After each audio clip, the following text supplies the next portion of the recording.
Hi guys. Matry ako luto sa under the heat of the sun. Dala ko ng kalaha ko daw. Painitan na. Balikan ta mga 30 minutes. Ang lutoon ko egg para sa do namon. Testingan lang kung maluto siya sa init sang adlaw.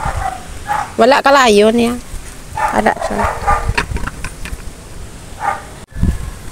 Balikan ta na guys mga 30 minutes na ni. Dala na ko nga mantika. Rapuhan ko ano. Init. Nainit gud man. Mantika ko limpyo. Kaya basi pwede makao. Kung hindi atag ko sa dog.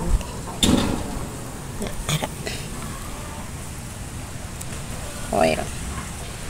After 20 minutes naman. Babalik ako na after 10 minutes.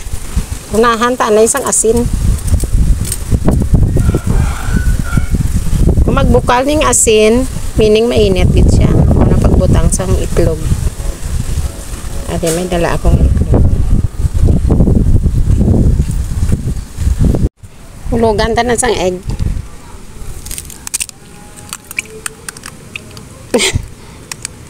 Ganda.